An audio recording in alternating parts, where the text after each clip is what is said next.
লোটে মাছ দিয়ে আর এই কাঁঠালের আটি দিয়ে মাখনি হবে। তার আগে আমি এই লোটে মাছটাকে নুন হলুদ শুদ্ধ মাখিয়ে রেখে দিয়েছি। এবার আমি কড়াইতে তেল দিয়ে দিচ্ছি। আমি মাছের মধ্যেও একটু তেল মাখিয়ে নিচ্ছি। সবার আগে কাঁঠালের আটিটাকে ভেজে নেব, তারপরে এই মশলাটাকে আমি একটুখানি ভেজে নেব, তারপরে এই মাছটাকে দেবো। তেলটা আমার খুব ভালো করে গরম হয়ে গেছে। আমি এই কাঁঠালের আটি কটা দিয়ে দিচ্ছি। একদম অল্প দেবেন, বেশি দেবেন না, কেন এটা তো খুব শক্ত। একটু ভাজা হলে পরে পেঁয়াজটা দেবেন। এই রান্নার সময় দেখুন কত বৃষ্টি পড়ছে, কী অবস্থা। যাই হোক, আমার কাঁঠালের আটিটা ভাজা হয়ে গেছে। আমি এবার পেঁয়াজ কুচিটা দিয়ে দিচ্ছি। পেঁয়াজটাকে একটু তাড়াতাড়ি নরম করার জন্য আমি হালকা করে একটু নুন দিয়ে দিচ্ছি। মনে রাখবেন নুনটা কিন্তু মাছেও দেওয়া আছে।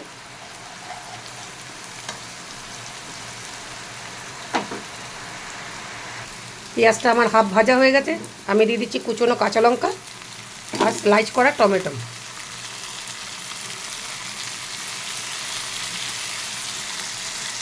এবার দিয়ে দিচ্ছি মাছগুলোকে।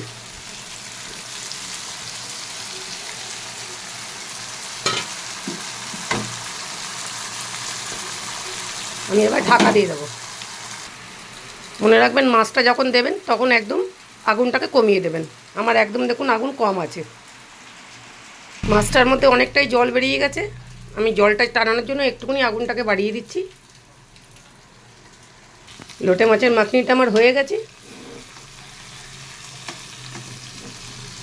নামিয়ে দিচ্ছি।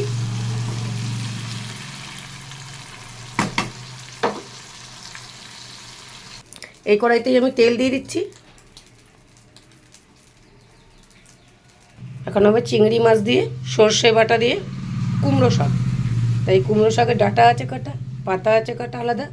আমি এর মধ্যে তেলের মধ্যে দিয়ে দিচ্ছি 5 ফোড়ন, কেটে রাখা আলু। আলুটা এক খোলা ভাজা হয়ে গেছে, দিয়ে দিচ্ছি কুমড়োর ডাঁটাগুলোকে আগে হালকা করে একটু নুন দিয়ে দিচ্ছি।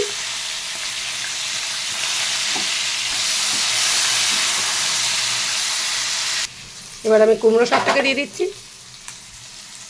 ভালো করে ধুয়ে বেছে রেখেছি, সুন্দর করে জল ঝরিয়ে। আমি কুমড়ো শাকের মধ্যে দিয়ে দিচ্ছি হাফ চামচ হলুদ, এই সর্ষের মধ্যে হলুদ দেওয়া আছে, আর দিচ্ছি চিংড়ি মাছ। এই দিয়ে নাড়াচাড়া দিয়ে আমি ঢেকে রাখবো।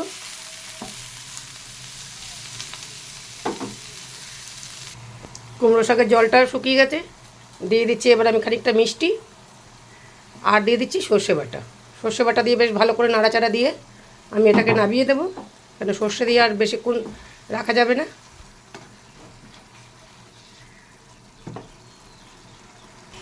আমি এটাকে নামিয়ে দিচ্ছি, তার আগে একটুখানি সর্ষের তেল দিয়ে দিচ্ছি ওপর থেকে।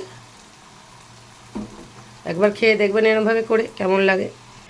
এই হচ্ছে লোটে মাখনি, আর এই হচ্ছে কুমড়ো শাক চিংড়ি দিয়ে সর্ষে বাটা দিয়ে ভাপা।